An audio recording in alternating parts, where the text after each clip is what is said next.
नमस्कार। तो स्टार्ट करते हैं वीडियो। दक्षिण भारत जहाँ से हमने छोड़ा था, तो उत्तर पूर्व और दक्षिण पश्चिम भारत में मातावंशी समुदायों में नातेदारी संगठन, इसके बारे में पढ़ते हैं आगे। इसमें चैप्टर ख़त्म हो जाएगा। तो स्टार्ट करते हैं। भारत में मातावंशी समुदाय केवल दक्षिण पश्चिम और उत्तर पूर्वी क्षेत्रों तक ही सीमित है।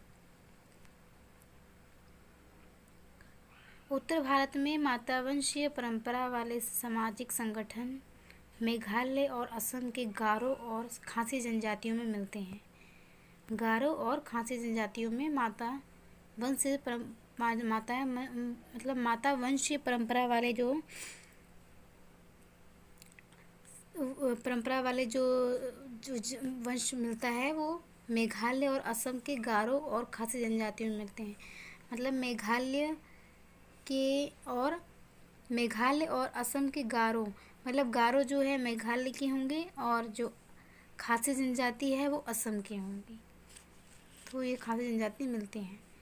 दक्षिण भारत में मातावंश परंपरा केरल, कर्नाटक और तमिलनाडु के कुछ भागों में और केंद्र शासित प्रदेश लक्षद्वीप में पाई जाती हैं।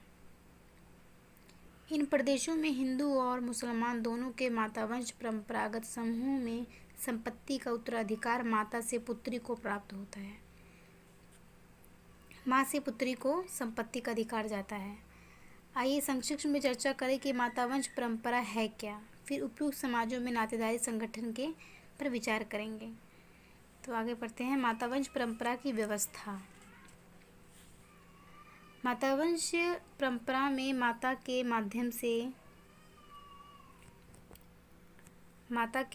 से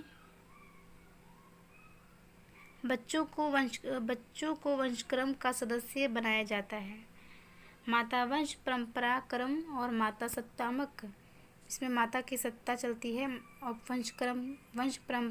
वंश पराक्रम व्यवस्था को कभी एक या पर्यायवाची नहीं समझना चाहिए। मातृसत्तात्मक व्यवस्था में महिलाओं के पास शक्ति भी रहती है। मतलब जिसमें माँ की सत्ता हो, उसमें माँ की महिलाओं के पास शक्ति भी रहती है। जबकि मातावंश परंपराक्रम में यद्यपि वंशक्रम महिलाओं से चलता है। आमतौर पर शक्ति उनके पास नहीं होती। सामाजिक नियंत्रण तथा भूमि और अन्य संपत्ति के संबंध में निर्णय लेने की शक्ति पुरुषों के पास ही रहती है। मतलब सत्ता तो उनकी रहती है, लेकिन कोई निर्णय लेना हो तो वो उनके पुरुष लोग होते हैं वो ही करते हैं किसी भी निर्णय को। अंततः ये स्पष्ट रूप से कहा जा सकता है कि मातावंश परंपराक्रम में महिलाओं के वंशक्रम बनाए रखती हैं और बच्चों को अपनी माता से सामाजिक परिस्थिति प्राप्त होती है। बच्चों को अपनी माता से जो सामाजिक परिस्थिति मिलती है, जो स्टेटस मिलता है, वो अपनी माता से ही मिलता है। माँ के माध्यम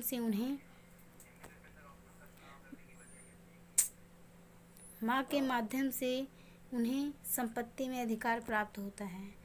तदनुरूप यहाँ ये भी दिखता है कि ऐसी व्यवस्था में लड़के के जन्म को विशेष महत्व नहीं दिया जाता। उत्तर भारत के उल्टा देखो, यहाँ पे है ऐसी व्यवस्था में लड़के के जन्म को विशेष महत्व नहीं दिया जाता। कितनी अजीब बात है। मातावंश परंपरा उन आर्थिक व्यवस्थाओं से जुड़ी है जो महिलाओं की स्वतंत्रता को और उनके अपने रहन सहन की व्यवस्था करने के उनके अधिकार को मान्यता देती है। इन व्यवस्थाओं में पुरुष शिकार खेलने, लड़ाई करने और व्यापार करने जैसी कुछ आर्थिक गतिविधियों में हिस्सा लेते हैं, जबकि महिलाएं सामान्य जीवन यापन के साधन जुटाती हैं। कुछ ऐसे समाजों में आर्थिक व्यवस्था में बड़े पैमाने पर कुछ परिवर्तनों के बावजूद भी पारंपरिक सामाजिक संगठन में तदनुरूप परिवर्तन नहीं हुए हैं। बौद्ध धर्म परिवर्तन से भी नातेदारी और विवाह के विन्यासों पर अधिक प्रभाव नहीं पड़ा है। मतलब बहुत ज़्यादा अगर बात की जाए तो बहुत, मतलब बहुत संख्या जो धर्म परिवर्तन से जो नातेदारी और विवाह के जो विन्यास हैं उन पर कोई प्रभाव नहीं पड़ा, कोई कोई अलग डिफरेंस नहीं पाया गया, कोई परिवर्तन खास नहीं पाया गया।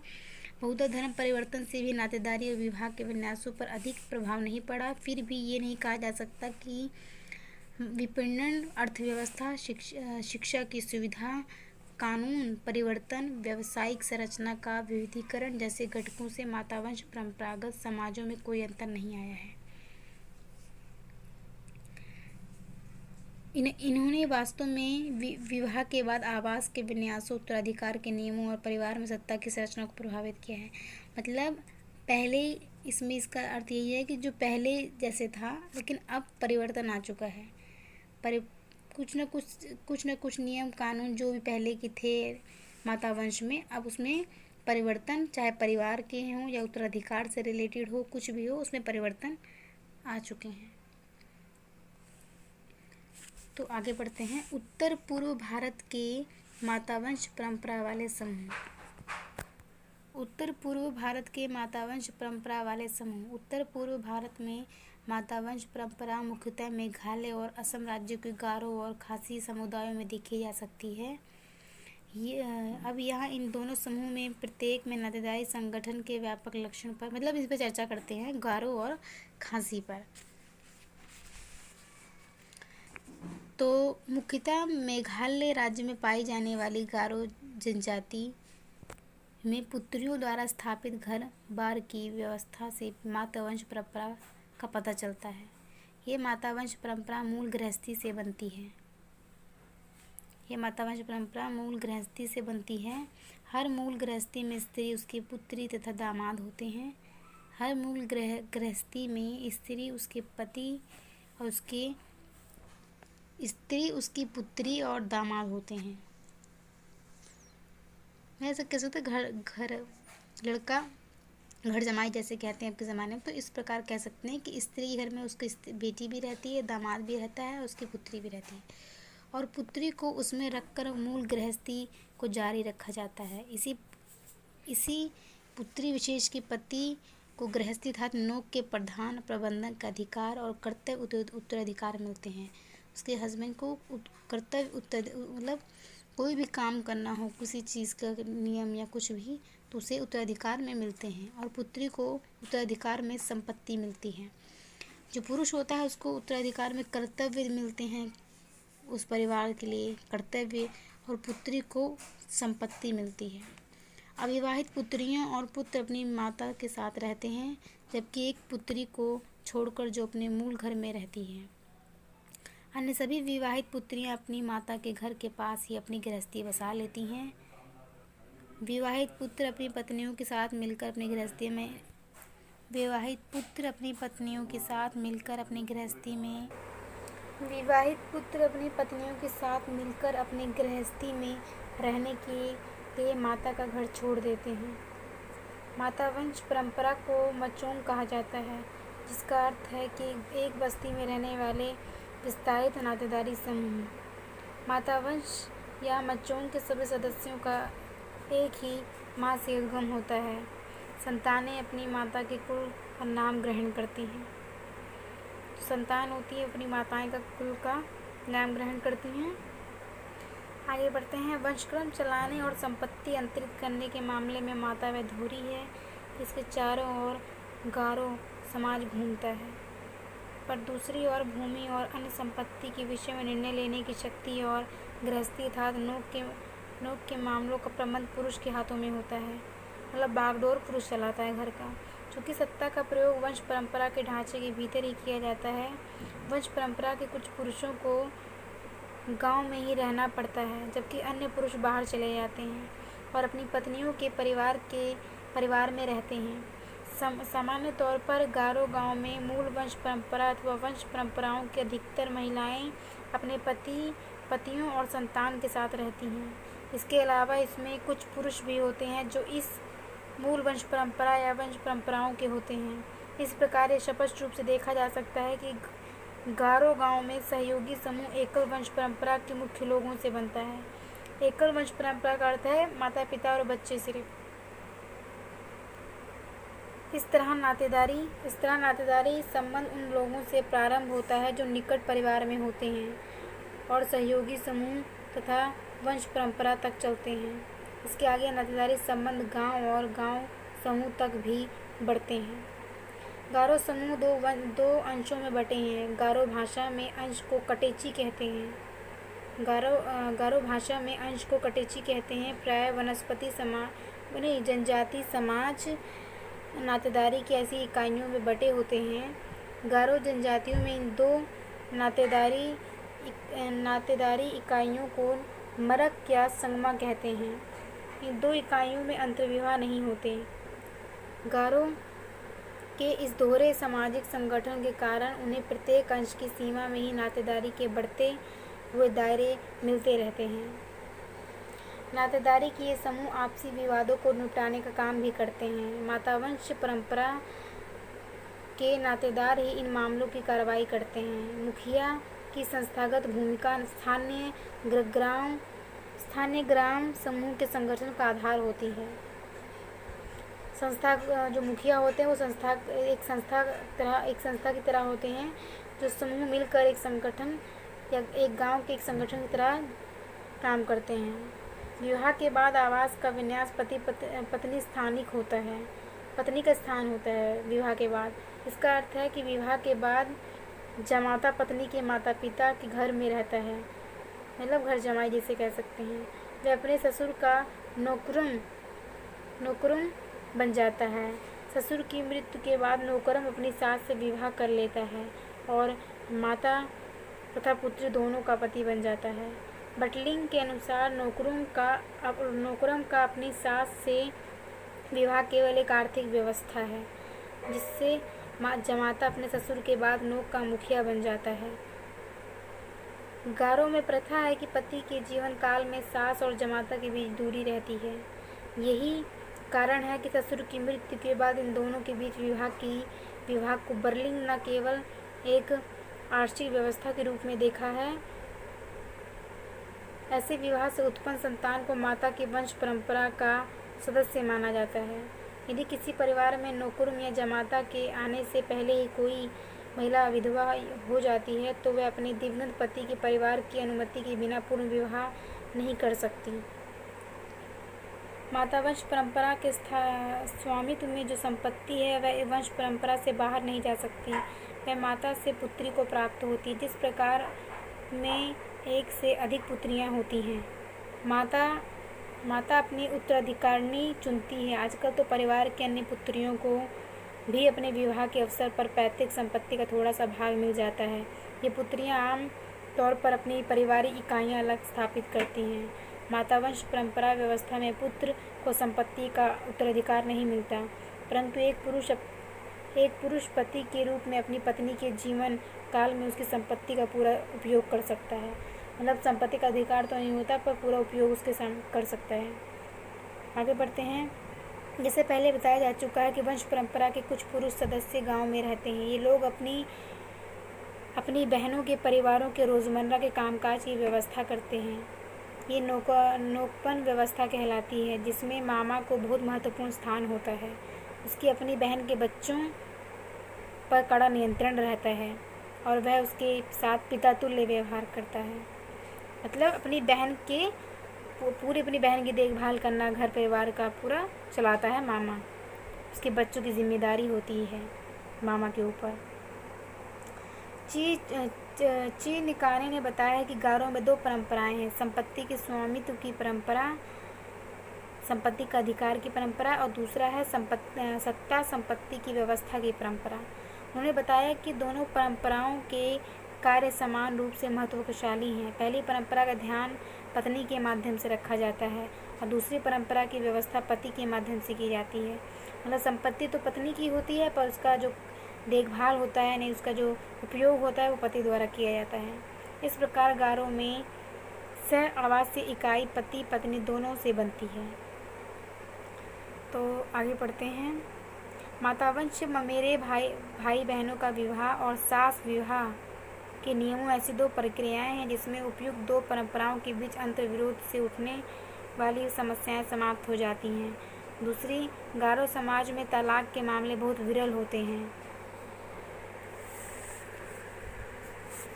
हाँ, पर स्त्री पुरुष गमन करने पर तलाक अवश्य हो जाता है। मतलब कह सकते हैं कि अगर कोई पर स्त्री का है,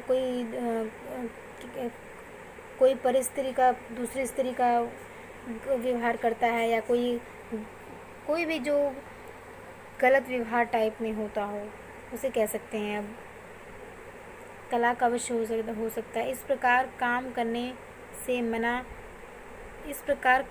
से मना करने पर भी तलाक हो सकता है। छोटी बात में भी हो या बड़ी बात में भी हो, क्योंकि जो अपने साथ से शादी, इसमें रीति रिवाज है, तो कुछ भी हो सकता है। तो खासी के बारे में पढ़ते हैं।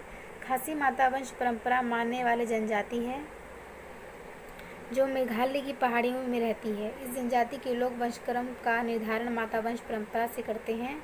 इसका अर्थ है कि उनका वंशक्रम माँ से चलता है। संपत्ति की वसीयत और उत्तराधिकार भी माँ के माध्यम से मिलते हैं।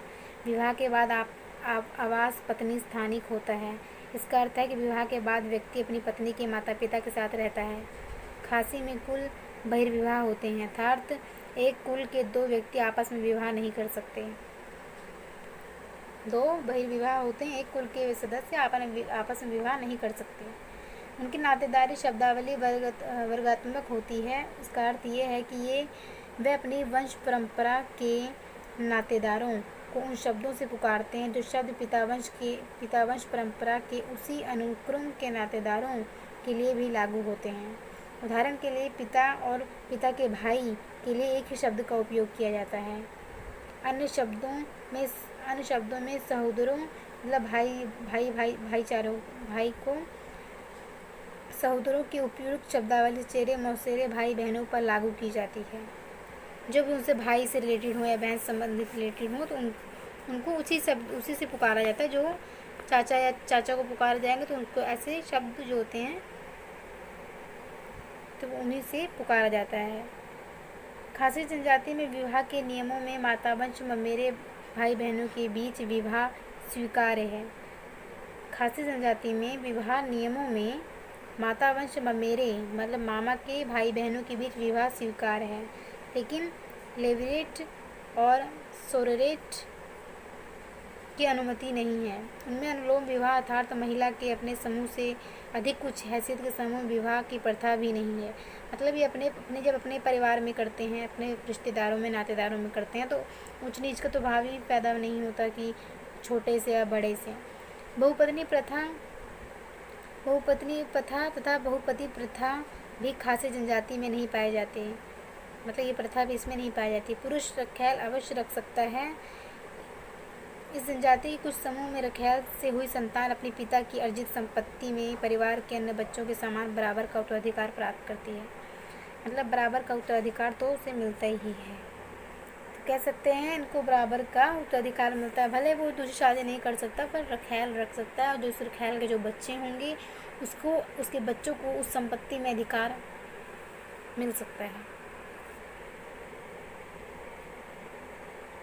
खासी जनजाति में कनिष्ठाधिकार के नियम का पालन किया जाता है। ये उत्तराधिकार की व्यवस्था है जिसमें मातावंश परंपरागत समाजों में सबसे छोटी पुत्री को संपत्ति का उत्तराधिकार मिलता है। इस प्रकार खासी जनजाति में सबसे छोटी पुत्री उत्तराधिकारी होती है। वह अपने पति और बच्चों के साथ अपने माता पिता के साथ रहती है। वही पारिवारिक अनुष्ठान करती है और परिवार के पूर्वजों की संतुष्टि के लिए आराधना आदि करती है। सबसे छोटी पुत्री को संपत्ति का मुख्य अंश प्राप्त होता है तथा अन्य पुत्रियां अपनी मां की मृत्यु के बाद मां की संपत्ति की कुछ अंश की हकदार हो पाती हैं। अन्य पुत्रियां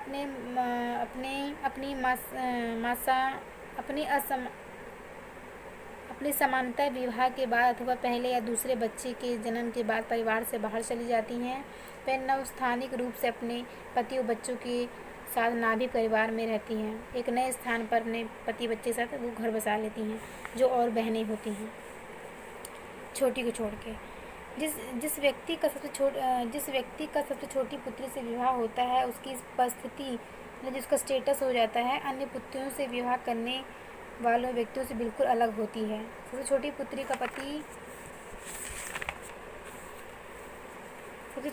का पति उस गृहस्थी का प्रधान भी होता है जिसमें उसकी पत्नी तथा पत्नी के माता पिता रहते हैं।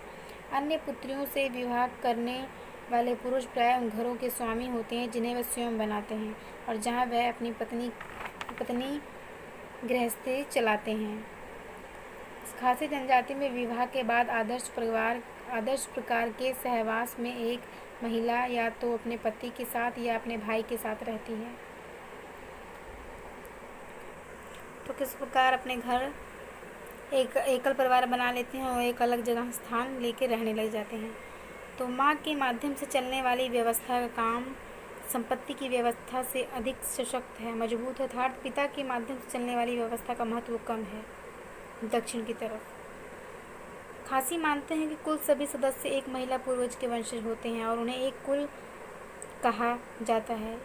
एक कुल आगे उपक्रमों में विभक्त हो जाता है। उपक्रम उनसे प्रारंभ होता है जो एक परनानी के वंशज होते हैं। अगली इकाई वह परिवार है जिसमें नानी, उसकी पुत्रियां और पुत्रियों के बच्चे एक छत के नीचे इकट्ठे रहते हैं। नानी, फिर उसकी पुत्रियां, फिर उसकी पुत्रियां, नानी की पुत्री और पुत्री की पुत्री। इस प्रकार लड़का प्राय उस परिवार में चला जाता है जिसमें उसका विवाह होता है। पति के रूप में पुरुष का काम संतान पैदा करना होता है। विवाह से पूर्व पुरुष द्वारा अर्जित सारी संपत्ति उसकी माँ को मिलती है। विवाह के बाद उत्तराधिकार में ऐसी संपत्ति पत्नी और बच्चों को मिलती है। पत्नी की मृत्यु पर संपत्ति का मुख्य अंश सबसे छोटी पुत्री को मिलता है। यदि उनकी कोई पुत्री नहीं है तो केवल ऐसी स्थिति में पुरुष की अर्जित संपत्ति पुत्रों में बराबर बांट दी जाती है। तो हमने यहाँ तक पूरा चैप्टर कर लिया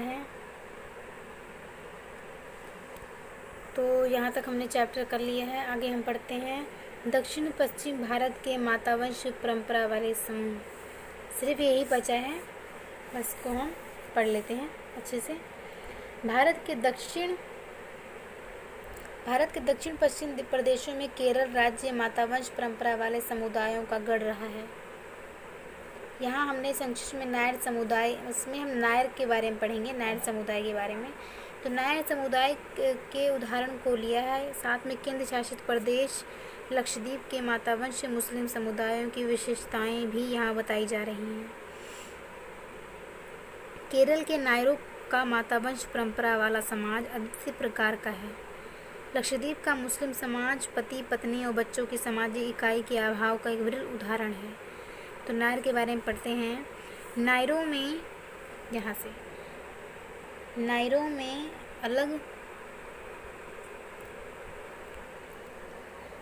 में अलग नामों वाली जातिगत श्रेणियां हैं और उनमें 3 प्रकार के भिन्न भिन्न नातेदारी व्यवस्थाएं हैं। ये व्यवस्थाएं उत्तरी केरल, मध्य केरल और तावणकोर के आसपास दक्षिण क्षेत्र में पाई जाती है। ये केरल राज्य के 3 सांस्कृतिक प्रभाग हैं। तो श्नाइडर एव गफ द्वारा संपादित मातावंश परंपरा वाली नातेदारी पर पुस्तक में गफ ने आश्रित नायर जातियों और उत्तरी केरल के नायरों की नातेदारी व्यवस्था पर विचार किया है। तो हम मेन पॉइंट इसमें पढ़ लेते हैं। मध्य केरल के नायर समुदायों में पत्नी और बच्चों के साथ पति नहीं रहता। नायर समुदायों में पत्नी और बच्चों के साथ पति नहीं रहता। वह केवल उनके पास यदाकदा आया करता है। इस प्रकार उनके यहाँ मूल परिवार की संस्था नहीं है जहाँ पति, पत्नी और बच्चे एक साथ रहते हैं। अंग्रेजों के भारत में आने से पूर्व नायरों में पाई जाने वाली मातावंश परंपराओं के रूप पर गफ ने अपना ध्यान केंद्रित करके उनका विश्लेषण किया। अब नायर समाज में बहुत ज़्यादा अंतर आया है और आजकल उनके बीच मातावंश परंपरा का ये पारंपरिक रूप नहीं पाया जाता। मतलब मातावंश से अब नहीं पाया जाता, पहले के जैसा अब नहीं है।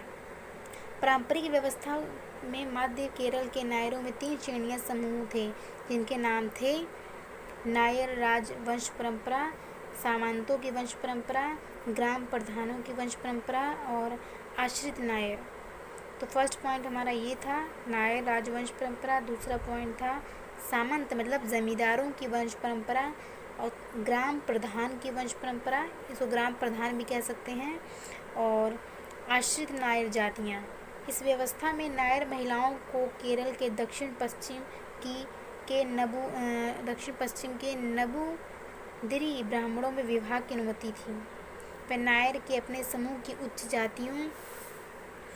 जातियों में भी विवाह कर सकती थी। इससे स्पष्ट होता है कि नायर अनुलोम विवाह का प्रचलन था। नायरों में अनुलोम विवाह का प्रचलन था, अर्थात वे अपनी कन्याओं का विवाह उन समूह में करते थे जिनकी सामाजिक परिस्थिति उनके समूह की सामाजिक परिस्थिति से उच्च होती थी। इस प्रकार की व्यवस्था से हमें भारत में अंतर्जातीय अनुलोम विवाह का अनोखा उदाहरण मिलता है। तो क्योंकि इसमें नमूदिरी ब्राह्मणों व क्षत्रिय नायरों के बीच विवाह की अनुमति है। नमूदिरी ब्राह्मण और क्षत्रिय नायरों के बीच विवाह की अनुमति है। नायरों में कुल वंश परंपरा के लिए त्रावण शब्द प्रयुक्त होता है। जो नायर वंश परंपरा है, इस कुल के लिए अगर हम नायरों की कुल की बात करें तो नायरों में कुल और वंश परंपरा के लिए तारावाड़ शब्द प्रयोग किया जाता था। यह शब्द संपत्ति के स्वामित्व वाले समूह के लिए भी प्रयुक्त होता है।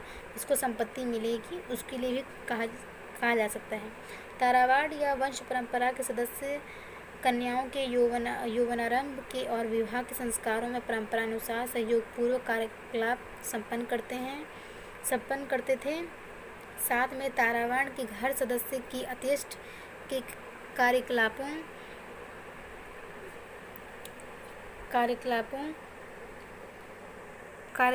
कार्यकलापों में भी इकट्ठे होकर अनुष्ठान संपन्न करते थे। ऐसे अवसरों के समय पर वंश परंपराएं परस्पर सहयोग वंशागत बंधनों के ताने बाने के जाल में गुथी होती थी, मतलब सब एक दूसरे की मदद करते थे।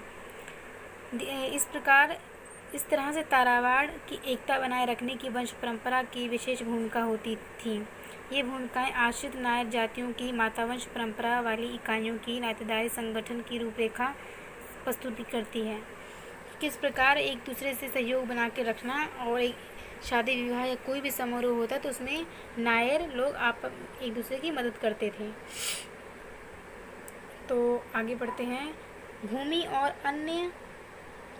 और अन्य संपत्ति की देखरेख की व्यवस्था के संदर्भ में मातावंश परंपरा महत्वपूर्ण इकाई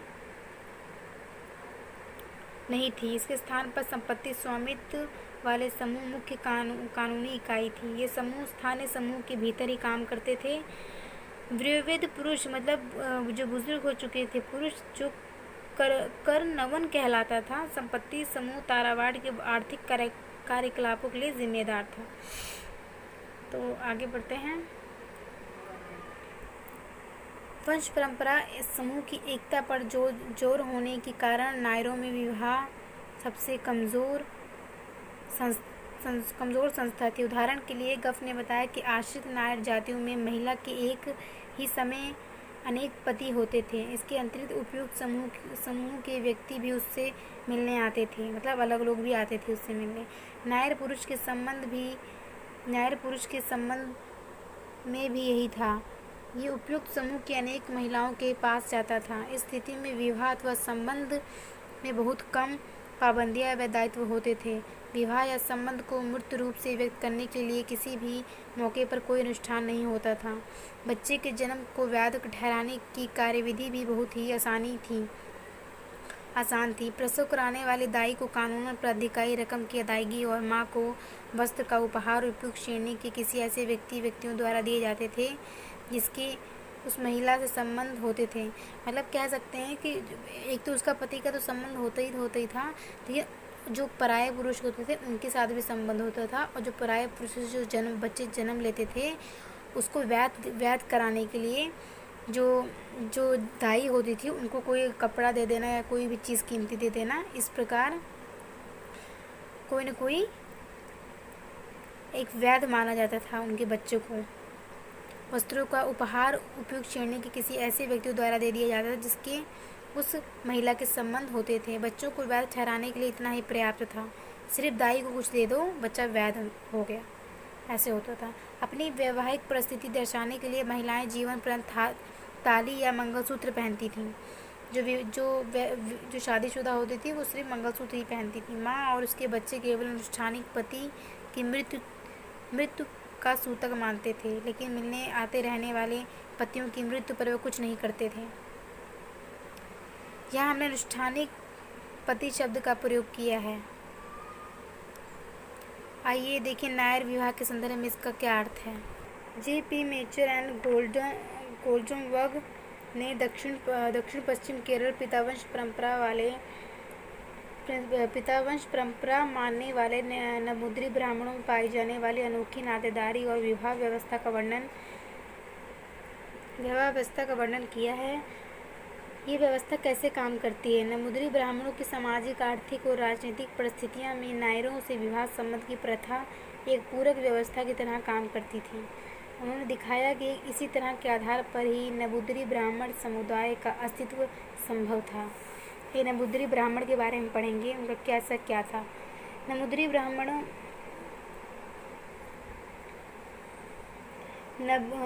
पितावंश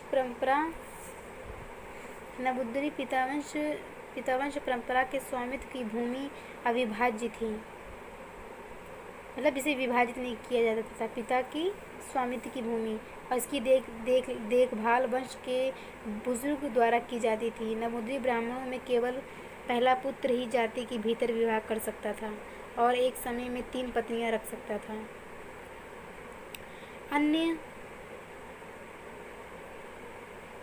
अन्य शब्दों में कहा जाए तो उसे बहुपत्नी प्रथा का पालन करने की अनुमति थी।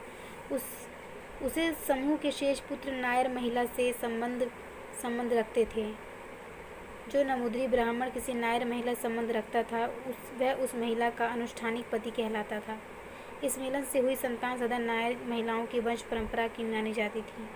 इस प्रकार नमूद्री पुरुष नायर महिलाओं से हुई अपनी संतान को अपनी वंश संपत्ति में से अंश मांगने से रोक सकते थे। ये यहाँ स्पष्ट है कि नमूद्री पितावंश परंपरा समूह और नायर मातावंश परंपरा समूह अपनी स्वामित्व बनाए रखने पर जोर देते थे और अपनी वंश परंपराओं में आंतरिक संबंध मजबूत रखते थे। इस तरह कह सकते हैं कि परिणाम में संबंध से उपजे विवाह संबंध बहुत कमज़ोर होते थे। वंशक्रम के संबंधों की मजबूती और विवाह संबंधों की क्षीणता का संबंध केरल में भूमि के निजी स्वामित्व से है। यहाँ हमें इस पक्ष की बारीकियों में नहीं जाना है। नायरों में नातेदारी शब्दावली और नातेदारी व्यवस्था में, मतलब इसमें यही कह सकते हैं कि ये जो बच्चे होते थे एक विवाह वाले जो बच्चे होते थे वो वैध माने जाते थे, लेकिन जो दूसरी तरह भी प्राय पुरुषों से जो संबंध बनाए जाते थे उनके बच्चे भी जो होते थे तो वो भी वैध माने जाते थे। किस प्रकार, जो दाई होती थी प्रसव करवाने वाली, उनको कुछ उपहार दे देते थे, तो इस प्रकार ये वैध माने जाने लग जाते थे बच्चे नायरों की। तो इसमें हमने इतना ही पढ़ा। इसमें यही चीज़ें आपको अच्छे से पूरे एक्सप्लेन करके बताई हुई है। तो हमारा ये चैप्टर यहाँ तक ख़त्म हो चुका है। ये देखो इसमें सारे क्वेश्चंस हैं,